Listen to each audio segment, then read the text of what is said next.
ಮಕ್ಕಳ ನಡತೆಯೇ ಪೋಷಕರ ಸಂಸ್ಕಾರದ ಕನ್ನಡಿ.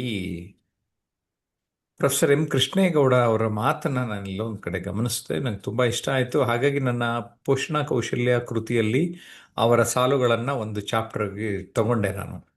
ಏಕೆಂದರೆ ಈ ಮಕ್ಕಳ ನಡತೆಯೇ ಪೋಷಕರ ಸಂಸ್ಕಾರದ ಕನ್ನಡಿ ಅಂದರೆ ಮಕ್ಕಳು ಹೇಗೆ ನಡ್ಕೊಳ್ತಾರೆ ಅಂದರೆ ಆ ಪೋಷಕರು ಚೆನ್ನಾಗಿ ಕಲಿಸಿದ್ದಾರೆ ಅಂತ ನಾವು ಪೋಷಕರನ್ನ ಹೊಗಳ್ತೀವಿ.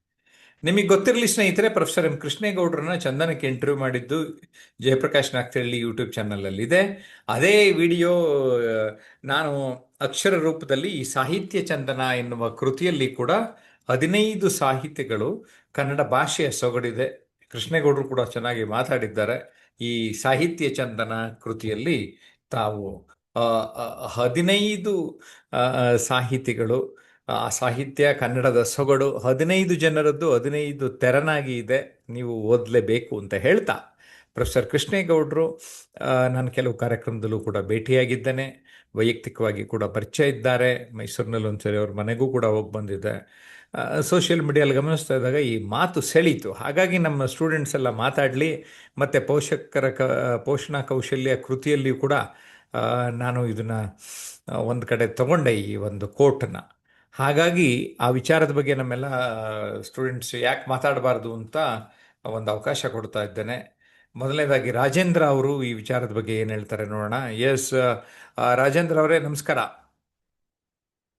ಟಾಪಿಕ್ ನಮಸ್ಕಾರ ಎಲ್ಲರಿಗೂ. ಇವತ್ತಿನ ಟಾಪಿಕ್ ಮಕ್ಕಳ ನಡತೆಯು ಪೋಷಕರ ಸಂಸ್ಕೃತಿಯನ್ನು ಪ್ರತಿಬಿಂಬವಾಗಿ ತೋರಿಸುತ್ತದೆ. ಸೊ ನಾವು ಬಹಳ ಸಲ ಮಕ್ಕಳನ್ನು ನೋಡ್ತೇವೆ, ಅವ್ರು ಹೇಗೆ ಮಾತಾಡ್ತಾರೆ, ಹೇಗೆ ವರ್ತಿಸ್ತಾರೆ, ಹೇಗೆ ಪ್ರತಿಕ್ರಿಯಿಸ್ತಾರೆ. ಆದರೆ ಅದರ ಮೂಲ ಎಲ್ಲಿರ್ತದೆ ಅಂದ್ರೆ, ಅವರ ಗುಣಗಳು ಎಲ್ಲಿಂದ ಬಂದಿರುತ್ತದೆ ಅಂದ್ರೆ ಅದು ಅವರ ಮನೆಯಿಂದ, ಪೋಷಕರಿಂದ ಬರುತ್ತದೆ. ಸೊ ಮಕ್ಕಳು ನಾವು ಹೇಳೋದನ್ನು ಮಾತ್ರ ಅಲ್ಲ, ನಾವು ಕೇಳೋದಿಲ್ಲ, ನಾವು ಮಾಡೋದನ್ನು ಅನುಸರಿಸ್ತೇವೆ. ಸೊ ನಾವು ಗೌರವದಿಂದ, ಕೋಪದಿಂದ, ಪ್ರೀತಿಯಿಂದ ಮಾಡಿದ್ರೆ ಅದನ್ನೇ ಮಾಡುತ್ತಾರೆ. ಅದಕ್ಕೆ ನಾವು ಮಕ್ಕಳ ಜೊತೆ ಇರಬೇಕಾದ್ರೆ ನಮ್ಮ ನಡತೆ, ನಮ್ಮ ಗುಣಗಳನ್ನ ಉತ್ತಮಗೊಳಿಸಬೇಕು. ಸೊ ಅದೇ ಅವರಿಗೆ ಪ್ರತಿಬಿಂಬವಾಗಿ ಬೀಳ್ತದೆ. ಸೊ ನಾವು ಮನೆಯ ವಾತಾವರಣ, ನಮ್ಮ ಮನೆಯ ತ- ಕುಟುಂಬದ ಪೇರೆಂಟ್ಸ್ ಅವರು ಒಳ್ಳೇದಾದ್ರೆ ಮಕ್ಕಳು ಅದರನ್ನು ಬೆಳೆಸ್ತಾರೆ. ಸೊ ಮಕ್ಕಳು ಕಣ್ಣುಗಳಿಂದ ಕಲಿಯುವುದಿಲ್ಲ, ಮಾತಿನಿಂದಲ್ಲ, ನಮ್ಮ ನಡೆಗಳಿಂದ ನೋಡಿ ಕಲಿಯುತ್ತಾರೆ. ಸೊ ನಾವು ಬಯಸುವ ಮಕ್ಕಳನ್ನು, ಉತ್ತಮ ಪ್ರಜೆಯನ್ನು ರೂಪಿಸಬೇಕಾದರೆ ಮೊದಲು ನಾವು ಬದಲಾಗಬೇಕು. ಸೊ ಒಳ್ಳೆಯ ಮಕ್ಕಳು ಬೇಕಾದರೆ ಒಳ್ಳೆಯ ಪೋಷಕರಾಗಬೇಕು. ಸೊ ಇದು ಅಂತಿಮ ನನ್ನ ಸಂದೇಶ. Thank you. ಓಕೆ, ವಿಕಾಸ್. ನಮಸ್ಕಾರಗಳು ಸರ್. ಸರ್, ನಮಸ್ಕಾರ. ತುಂಬಾ ಒಳ್ಳೆಯ ವಿಷಯ ಅಂತ ಹೇಳ್ಬೋದು ಸರ್. ಯಾಕೆಂದ್ರೆ ಎಲ್ಲಾ ಮನೆಗಳಲ್ಲೂ ಮಕ್ಕಳು ಪೋಷಕರದು ಇದು ಒಂದು ಚರ್ಚಾ ವಿಷಯ ಇದ್ದೇ ಇರುತ್ತದೆ. ಇದು ಮಕ್ಕಳ ನಡತೆಯ ಪೋಷಕರ ಸಂಸ್ಕಾರದ ಕನ್ನಡಿ ಅಂತೇಳಿ. ಯಾಕೆಂದ್ರೆ ನಾವೆಲ್ಲ ಅವ್ರಿಗೆ ಮಕ್ಕಳಿಗೆ ಕನ್ನಡಿಯಾಗಿರ್ತೀವಿ ಅಂತ ನೀವು ವಿಚಾರ ಕೊಟ್ಟಿದ್ದೀರಾ. ತುಂಬಾ ಒಳ್ಳೆ ವಿಚಾರ. ಯಾಕೆಂದ್ರೆ ಮಕ್ಕಳಿಗೆ ಉತ್ತಮ ನಾವು ಸಂಸ್ಕಾರ ನೀಡೋದ್ರ ಮುಖಾಂತರ ಪೋಷಕರ ಪಾತ್ರ ಒಂದ್ ರೀತಿ ಅಡಿಪಾಯವಾಗಿರ್ತದೆ ಅಂತ ಹೇಳ್ಬೋದು. ಯಾಕೆಂದ್ರೆ ನೈತಿಕತೆ, ಗೌರವ ಮತ್ತೆ ಶಿಸ್ತನ್ನು ನಾವು ಮನೆಯಲ್ಲಿ ಯಾವ ರೀತಿ ಆ ವಾತಾವರಣವನ್ನ ಪ್ರಾಮಾಣಿಕತೆ ಮುಖಾಂತರ ಹಿರಿಯರಿಗೆ ಗೌರವ ತೋರಿಸೋದಿರ್ಬೋದು, ಯಾವ ಜವಾಬ್ದಾರಿನ ನಾವು ನಮ್ಮ ಜೀವನ ಶೈಲಿನ ಅವರಿಗೆ ಕನ್ನಡಿಯಾಗಿ ತೋರಿಸಿದ್ರೆ ಮಕ್ಕಳು ಮುಂದೆ ಅವರು ಯಾವ ರೀತಿ ರೂಪಿಸ್ಕೊಂತಾರೆ ಅಂತ ಹೇಳ್ಬೋದು. ಯಾಕೆಂದ್ರೆ ಮಾದರಿ ಜೀವನದ ರೀತಿ ಇರಬೇಕಾಗುತ್ತದೆ. ಪೋಷಕರು ನಾವು ಹೇಗಿರ್ಬೇಕು ಅಂತ ಬಯಸ್ತೀವೋ ಹಾಗೇನೆ ಅವರು ಮೊದಲು ನಡೆದು ತೋರಿಸ್ಬೇಕು. ನಾವು ಪೋಷಕರು ನಮ್ಮ ನಡವಳಿಕೆಯ ಮೇಲೆ ನಾವು ತೋರಿಸಿದ್ರೆ ಮಕ್ಕಳು ಮಾತಿನಿಗಿಂತ ಕೃತಿಯನ್ನು ನೋಡಿ ಹೆಚ್ಚು ಕಲಿತಾರಂತೆ. ಅಂದ್ರೆ ಅವರು ನಮ್ಮ ನಡವಳಿಕೆನ ನೋಡಿ ನೋಡಿ ಅವರು ಕಲಿತಾರೆ. ಹಾಗೆ ರೀತಿಯಲ್ಲಿ ನಾವು ಮಾದರಿ ಜೀವನ ಮಾಡಬೇಕಾಗುತ್ತದೆ ಪೋಷಕರಾದ್ರು ಅಂತ ಹೇಳಲಿಕ್ಕೆ ಬಯಸ್ತೀನಿ ಸರ್. ಹಾಗೇನೆ ನೈತಿಕ ಮೌಲ್ಯಗಳನ್ನ ನಾವು ನೋಡ್ಕೋಬೇಕಾಗ್ತದೆ. ಯಾಕೆಂದ್ರೆ ಪ್ರಾಮಾಣಿಕತೆ, ಸತ್ಯ, ಶಿಸ್ತಿನ ಮೌಲ್ಯಗಳನ್ನು ದೈನಂದಿನ ಜೀವನದಲ್ಲಿ ಅಳವಡಿಸ್ಕೊಂಡಿರ್ಬೇಕು. ನಮ್ಮ ದಿನನಿತ್ಯದ ಪೋಷಕರು ಹೇಗೆ ನಾವು ನೈತಿಕವಾಗಿ ಆ ಜವಾಬ್ದಾರಿಯುತವಾಗಿ ಮಕ್ಕಳ ಎದುರುಗಡೆಗೆ ತೋರಿಸಿದ್ರೆ ಅವರು ಅದೇ ರೀತಿಯಾಗಿ ರೂಢಿಸ್ಕೊಂತಾರೆ ಅಂತ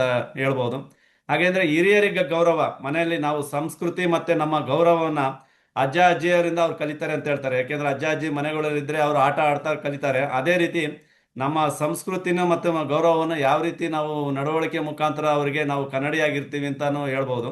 ಹಾಗೇನೆ ನಾವು ಏನಾದ್ರು ದಿನನಿತ್ಯ ಮೊಬೈಲ್ನ ನಾವು ಯಾವಾಗೆ ಬಳಸ್ತೀವಿ, ದಿನನಿತ್ಯ ಅದರಲ್ಲೇ ಮೊಬೈಲಲ್ಲೇ ಕೂತಿದ್ರೆ, ಇತ್ತೀಚಿನ ನಮ್ಮ ಸರ್ಕಾರ 16 ವರ್ಷದವರೆಗೂ ಮಕ್ಕಳಿಗೆ ಮೊಬೈಲ್ನ ಕೊಡಬಾರ್ದು ಶಾಲಾ ಪಠ್ಯ ಇದರಲ್ಲಿ ಅಂತ ಹೇಳಿದ್ದಾರೆ. ಅದೇ ರೀತಿ ನಾವು ಮಕ್ಕಳಿಗೆ ಮೊಬೈಲ್ನ ವಿಚಾರದಲ್ಲಿ ಅದನ್ನ ಅತಿ ಮುಖ್ಯವಾಗಿ ನೋಡ್ಬೇಕಾಗುತ್ತದೆ ಅನಿಸ್ತದೆ. ಹಾಗೇನೆ ಮಕ್ಕಳ ಎದುರುಗಳಲ್ಲಿ ನಾವು ಪೋಷಕರಾದ್ರು ನಾವು ಜಗಳ ಆಡೋದು ಆ ವಿಚಾರನೂ ಅವರು ಮುಂದೆ ಅದನ್ನ ತೋರಿಸ್ಬಾರ್ದು, ಅದನ್ನ ಆ ಒಂದು ರೀತಿಯಲ್ಲಿ ಅಂತ ಹೇಳ್ಬೋದು. ನಾವು ಒಳ್ಳೆ ಸಂಸ್ಕಾರ ನಮ್ಮಲ್ಲಿದ್ರೆ ಖಂಡಿತವಾಗಿಯೂ ಅವರು ನಾವು ಗೌರವಯುತವಾಗಿ ಅವರು ಮುಂದೆ ಆ, ಇರ್ತಾರೆ ಅಂತ ಹೇಳ್ಬೋದು. ಯಾಕೆಂದ್ರೆ ಶಿಷ್ಟಾಚಾರದಲ್ಲಿರೋದು ಮಾನವ ಮೌಲ್ಯಗಳನ್ನ ಪೋಷಕರು ರೂಢಿ ಮಾಡಿಕೊಂಡ್ರೆ ನಮ್ಮ ಪೋಷಕರ ನಡೆ ನುಡಿಗಳು ನಾವು ಎಲ್ಲಿ ಮನೆಯಲ್ಲಿ ಇರ್ಬೋದು, ಸಾಂಸಾರಿಕದಲ್ಲಿರ್ಬೋದು, ಮನೆಗಳಲ್ಲಿ ಹಾಗೇನೆ ಹೊರಗಡೆಯಲ್ಲಿ ಇರ್ಬೋದು, ನಮ್ಮ ಪೋಷಕರನ್ನ ನಡವಳಿಕೆನ ನೋಡ್ಕೊಂಡು ನಮ್ಮ ಕನ್ನಡಿನ ರೀತಿಯಾಗಿ ಅವರು ಮಕ್ಕಳು ಮುಂದೆ ಅವರು ಹಾಗೆ ಬರ್ತಾರೆ ಅಂತ ಹೇಳಲಿಕ್ಕೆ ಇಷ್ಟಪಡ್ತೀನಿ ಸರ್. ಇಷ್ಟು ಹೇಳಲಿಕ್ಕೆ ಅವಕಾಶ ಕೊಟ್ಟಿದ್ದಕ್ಕೆ ಧನ್ಯವಾದಗಳು ಸರ್. ಎಸ್, ತುಂಬಾ ಚೆನ್ನಾಗಿ ಹೇಳಿದ್ರಿ. ಈಗ ಸುದರ್ಶನ್ ಏನ್ ಹೇಳ್ತಾರೆ ಕೇಳೋಣ. Yes, over to Sudarshan.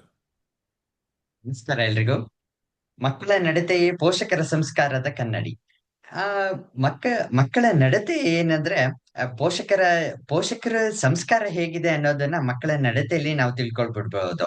ಬಹಳಷ್ಟು ಮಕ್ಕಳಲ್ಲಿ ಹೇಗೆ ಅವರ ಮಾತು ಹೇಗ್ ಬರುತ್ತೆ, ಅವರ ನಡವಳಿಕೆ, ಅವರು ಹೇಗಿರ್ತಾರೆ, ಅವರು ಏನ್ ಮಾಡ್ತಾರೆ ಅನ್ನೋದನ್ನ ನಾವು ಅವರ ಮನೆಯಲ್ಲಿ ಏನ್ ಮಾಡ್ತಿದ್ದಾರೆ ಅನ್ನೋದನ್ನ ತಿಳ್ಕೊಬಿಡ್ಬಹುದು.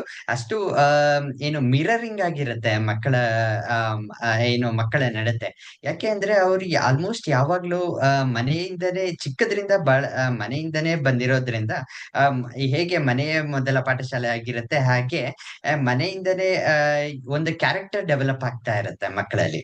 ಆ ಕ್ಯಾರೆಕ್ಟರ್ ಹೇಗೆ ಪರಿಣಾಮ ಬೀರುತ್ತೆ, ಆ ಕ್ಯಾರೆಕ್ಟರ್ ಮೇಲೆ ಹೇಗೆ ಪರಿಣಾಮ ಬೀರುತ್ತೆ ಅನ್ನೋದು ಮನೆಯಲ್ಲಿ ಯಾರ್ಯಾರು ಇರ್ತಾರೆ, ಪೋಷಕರಾಗಿರ್ಬಹುದು, ಮತ್ತೆ ಅಜ್ಜ ಅಜ್ಜಿ ಆಗಿರಬಹುದು, ಅವರ ಕ್ಯಾರೆಕ್ಟರ್ ಏನಿರುತ್ತೆ ಅದು ಮಕ್ಕಳ ಕ್ಯಾರೆಕ್ಟರ್ ಮೇಲೆ ಬಹಳ ಪರಿಣಾಮ ಬೀರ್ತಾ ಇರುತ್ತೆ. ಹಾಗಾಗಿ ಮಕ್ಕಳ ಪೋಷಕರ ಸಂಸ್ಕಾರದ ಕನ್ನಡಿ ಮಕ್ಕಳೇ ಆಗಿರ್ತಾರೆ. ಮತ್ತೆ ಇನ್ನೊಂದು ಹೇಳ್ಬೇಕಂದ್ರೆ ಮಕ್ಕಳು ಹೇಗೆ ನಾನೊಂದು ಮಗುನ ನೋಡಿದ್ದೆ, ಮಗುನ ನೋಡಿದ್ದು ಹೇಗೆ ಅಂದ್ರೆ ಓಕೆ, ಅವರು ಒಂದು ಊರಿಗೆ ಹೋಗಿದ್ರು. ಊರಿಂದ ವಾಪಸ್ ಬರುವಾಗ ಅಂದ್ರೆ ಇನ್ನೊಂದು ಪರಿಚಯದ ಮನೆಗೆ ಊರಲ್ಲಿ ಹೋಗಿದ್ದಾಗ ನಾವು ಹೊಡ್ತೀವಿ ಅಂತ ಹೇಳ್ಬಿಟ್ಟು ಅಲ್ಲಿದ್ದಂತ ಹಿರಿಯರಿಗೆ ಎಲ್ರಿಗೂ ನಮಸ್ಕಾರ ಮಾಡಿದ್ರು. ಅದೇ ತಕ್ಷಣ ಮಗು ಏನ್ ಮಾಡ್ತು, ಅದಾದ್ಮೇಲೆ ಮತ್ತೊಂದ್ ಮನೆಗೆ ಬಂದ್ರು. ಮತ್ತೊಂದ್ ಮನೆಗೆ ಬಂದಾದ್ಮೇಲೆ ಅಲ್ಲಿಂದ ಹೊರಡುವಾಗ ಮಗು ಎಲ್ರಿಗಿಂತ ಮುಂಚೆ ಹೋಗಿ ಅಲ್ಲಿದ್ದಂತ ಹಿರಿಯರಿಗೆ ನಮಸ್ಕಾರ ಮಾಡ್ತು. ಅಂದ್ರೆ ಇದನ್ನ ಹೇಗೆ ನಾವು ತಿಳಿಸ್ಬೋದಂದ್ರೆ, ಅಲ್ಲಿ ಮೊದಲು ಅವರ ತಂದೆ ತಾಯಿ ಆಗಿರ್ಬೋದು, ಯಾರು ಅವ್ರ ಜೊತೆಲಿ ಇದ್ರು ನಮಸ್ಕಾರ ಮಾಡಿದ್ರಿಂದಾನೇ ಮಗುಗೂ ಕೂಡ ಆ ಆಲೋಚನೆ ಬಂತು ಅಂತೇಳಿ ಹೇಳ್ಬಿಟ್ಟು. ಅಂದ್ರೆ ಆ ಆಲೋಚನೆ ಡೆವಲಪ್ ಆಗೋದು ಪೋಷಕರ ಸಂಸ್ಕಾರದಿಂದನೇ. ಇಷ್ಟನ್ನ ಹೇಳೋದಕ್ಕೆ ಬಯಸುತ್ತೇನೆ. Thank you. ಓಕೆ, ಶಂಕರ್, ಒಟ್ಟಾರೆ ಹೇಗೆ ಅನಿಸ್ತಲ್ಲ? ನಮಸ್ತೆ ಸರ್. ಸರ್, ಏನು ಮಕ್ಕಳ ನಡತೆ ಪೋಷಕರ ಸಂಸ್ಕಾರದ ಕನ್ನಡಿ, ಈ ತುಂಬಾ ಒಳ್ಳೆ ವಿಚಾರವನ್ನು ಕೊಟ್ಟಿದ್ದೀರಾ ಸರ್ ಇವತ್ತಿನ ಒಂದು ವಿಷಯದಲ್ಲಿ. ಎಲ್ರೂ ಚೆನ್ನಾಗಿ ಮಾತಾಡಿದ್ರು. ರಾಜೇಂದ್ರ ಸರ್ ಇರ್ಬೋದು, ವಿಕಾಸ್ ಸರ್ ಇರ್ಬೋದು, ಸುದರ್ಶನ್ ಸರ್ ಇರ್ಬೋದು, ಎಲ್ರೂ ತುಂಬಾ ಚೆನ್ನಾಗಿ ಮಾತಾಡಿದ್ರು. ಅಂದ್ರೆ ಒಂದು ಮಕ್ಕಳ ಸಂಸ್ಕಾರ ಅಥವಾ ಕಲಿಕೆಯಲ್ಲಿ ತಂದೆ ತಾಯಿಗಳ ಪಾತ್ರ, ಪೋಷಕರ ಪಾತ್ರ, ದೊಡ್ಡವ್ರ ಪಾತ್ರ ಎಷ್ಟಿರುತ್ತೆ ಅನ್ನೋದನ್ನ ಈ ಒಂದು 4-5 ಪದಗಳಲ್ಲಿ ಅದು ಸೂಚಿಸುತ್ತೆ. ಈ ಮಕ್ಕಳು ಜಾಸ್ತಿ ಕಲಿಯೋದು ಒಂದು ಅವಲೋಕಿಸಿ ಕಲಿತಾರೆ. ಈ ತಂದೆ ತಾಯಿಗಳು ಏನ್ ಮಾತಾಡ್ತಾರೆ, ಯಾವ ರೀತಿ ಮಾತಾಡ್ತಾರೆ, ಅಥವಾ ಯಾರಾದ್ರೂ ಮನೆಗ್ ಬಂದ್ರೆ ಅತಿಥಿಗಳೊಂದಿಗೆ ಯಾವ ರೀತಿ ಮಾತಾಡ್ತಾರೆ, ಅಥವಾ ತಂದೆ ತಾಯಿಗಳು ಅವರ ತಂದೆ ತಾಯಿಗಳೊಂದಿಗೆ, ಅಥವಾ ತಾಯಿ ಆದವಳು ಅಥವಾ ಅವರ ಅತ್ತೆ ಅಥವಾ ಅವರ ಮಾವನೊಂದಿಗೆ ಯಾವ ರೀತಿ ಮಾತಾಡ್ತಾರೆ, ಈಗ ಕುಟುಂಬದಲ್ಲಿ ಇನ್ನಿತರರೊಂದಿಗೆ ಯಾವ ರೀತಿ ವ್ಯವಹರಿಸ್ತಾರೆ, ಅಥವಾ ನೆರೆಹೊರೆಯವರೊಂದಿಗೆ ಯಾವ ರೀತಿ ವ್ಯವಹರಿಸ್ತಾರೆ ತಂದೆ ತಾಯಿಗಳು, ಅದನ್ನ ಜಾಸ್ತಿ ಅಬ್ಸರ್ವ್ ಮಾಡ್ತಾ ಇರ್ತಾರೆ, ಅಂದ್ರೆ ಅವಲೋಕಿಸ್ತಾ ಇರ್ತಾರೆ. ಅದನ್ನೇ ಅವರು ಫಾಲೋ ಮಾಡೋ ಚಾನ್ಸಸ್ ತುಂಬಾ ಇರುತ್ತೆ. ಸೊ ಹಂಗಾಗಿ ಈ ಮಕ್ಕಳ ನಡತೆ ಏನಿರುತ್ತೆ ಅದು ಒಂದು ಪೋಷಕರ ನಡತೆಯ ಪ್ರತಿಬಿಂಬ ಆಗಿರುತ್ತೆ ಅಷ್ಟೇ. ಅದು ಮಕ್ಕಳು ಯಾವ ರೀತಿ ನಡ್ಕೊಳ್ತಾರೆ, ಈ ರೀತಿ ಅವ್ರ ಮಕ್ಕಳು ತಪ್ಪು ಮಾಡಿದ್ದಾರೆ ಅಥವಾ ಅವ್ರು ಒಳ್ಳೆ ರೀತಿ ನಡ್ಕೊಳ್ತಾ ಇದಾರೆ ಅಂದ್ರೆ ಅದಕ್ಕೆ ಒಂದು ಕಾರಣ ಅಂತೂ ಪೋಷಕರ ಒಂದು ಪಾತ್ರ ಇದ್ದೇ ಇರುತ್ತೆ. ಇನ್ನು ಕೆಲವೊಮ್ಮೆ ಅವರ ಒಂದು ನೆರೆಹೊರೆಯವರಿಂದಾನು ಕಲ್ತ್ಕೋಬಹುದು, ಅಂದ್ರೆ ಹೊರಗೆ ಸ್ನೇಹಿತರಿಂದ ಕಲ್ತ್ಕೋಬಹುದು, ಅಥವಾ ಸ್ಕೂಲಲ್ಲಿ ಸಂಸ್ಕಾರ ಕಲಿಸೋ ಒಂದು ಮಹತ್ವ ಸ್ಕೂಲಲ್ಲೂ ಇರುತ್ತೆ. ಇದಕ್ ಸಂಬಂಧಿಸಿದಂಗೆ ನಾನು ಒಂದು ಕತೆ ಉದಾಹರಣೆ ಕೊಡೋದಾದ್ರೆ, ಈ ಗಿಳಿ ಮತ್ತು ಒಬ್ಬ ಸನ್ಯಾಸಿ, ಗಿಳಿ ಮತ್ತೆ ಒಬ್ಬ ಏನು ಸನ್ಯಾಸಿ ಇರ್ತಾನೆ. ಹಾಗೆ ಗಿಳಿ ಮತ್ತೆ ಒಬ್ಬ ಕಳ್ಳ, 2 ಗಿಳಿಗಳು, ಅವಳಿ ಜವಳಿ ಗಿಳಿಗಳು ತಪ್ಪಿಸ್ಕೊಂಡು ಒಬ್ಬ ಸನ್ಯಾಸಿಯೊಂದಿಗೆ ಬದುಕ್ತಾ ಇರುತ್ತೆ ಗಿಳಿ, ಇನ್ನೊಂದು ಕಳ್ಳನೊಟ್ಟಿಗೆ ಬದುಕ್ತಾ ಇರತ್ತೆ. ಹೇಗೆ ಬೇರೆ ಬೇರೆ ಆದ ಸಂಸ್ಕಾರವನ್ನ ಕಲ್ತ್ಕೊಳ್ತವೆ ಅನ್ನೋದನ್ನ ಬಹುಶಃ ಎಲ್ಲರೂ ಕೇಳಿರ್ತಾರೆ. ಈ ಕಳ್ಳನೊಟ್ಟಿಗೆ ಇದ್ದಂತ ಗಿಳಿ ಕಿತ್ಕೋ, ಕೊಲ್ಲು, ಕಡಿ, ಕೊಚ್ಚು ಈ ರೀತಿ ಮಾತಾಡ್ತಾ ಇದ್ರೆ, ಈ ಒಬ್ಬ ಆಶ್ರಮದಲ್ಲಿ ಇರ್ತಕ್ಕಂಥ ಸನ್ಯಾಸಿಗೆ ಅವನ ಆಶ್ರಮಕ್ಕೆ ಬೇರೆ ಯಾರಾದ್ರೂ ಬಂದ್ರೆ ಬನ್ನಿ ಕುಳಿತುಕೊಳ್ಳಿ ಈ ರೀತಿ ಮಾತಾಡ್ತಾ ಇರ್ತೀವಿ. ಇಲ್ಲಿ ನಾವು ಮಕ್ಕಳನ್ನ ಗಿಣಿಗಳ ದೃಷ್ಟಿನಲ್ಲಿ ನೋಡ್ಬೋದು. ಅಂದ್ರೆ ಯಾವ ವಾತಾವರಣದಲ್ಲಿ ಬೆಳೀತಾರೆ ಅವ್ರ ಮೇಲೆ ನಾವು ತಂದೆ ತಾಯಿಗಳು ಅಂದ್ರೆ ಮೂಲವಾಗಿ ತಂದೆ ತಾಯಿಗಳು ಏನನ್ನ ಕಲಿಸ್ತಾರೆ, ಅವ್ರು ಯಾವ ರೀತಿ ನಡ್ಕೊಳ್ತಾರೆ ಅದ್ರ ಪ್ರತಿಬಿಂಬ ಮಕ್ಕಳಾಗಿರ್ತಾರೆ. ಸೊ ಹಾಗಾಗಿ ಮಕ್ಕಳ ನಡತೆಯೇ ಪೋಷಕರ ಸಂಸ್ಕಾರದ ಕನ್ನಡಿ ಅಂತ ಹೇಳೋದು ಹೆಚ್ಚು ಸೂಕ್ತ ಆಗುತ್ತೆ ಸರ್. ಹಾಗಾಗಿ ಪೋಷಕರಾದವ್ರು ಯಾರೇ ತಂದೆ ತಾಯಿಗಳಿರ್ಬೋದು ಅಥವಾ ಗುರುಗಳಿರ್ಬೋದು, ಹಿರಿಯರು ಇರ್ಬೋದು, ತುಂಬಾ ಚೆನ್ನಾಗಿ ನಡ್ಕೊಳ್ಬೇಕಾಗತ್ತೆ. ಅಂದ್ರೆ ನಾವು ಅವ್ರಿಗೆ ಸತ್ಯವನ್ನು ನುಡಿಯೋದನ್ನ ನಾವು ಸತ್ಯ ನುಡಿಯೋದ್ರ ಮುಖಾಂತರ ಕಲಿಸ್ಬೇಕು. ನಾವು ಏನೋ ಸುಳ್ಳು ಹೇಳೋದು ಅವ್ರಿಗೆ ಪ್ರಾಮಾಣಿಕತೆಯನ್ನು ಕಲಿಸ್ಬೇಕು.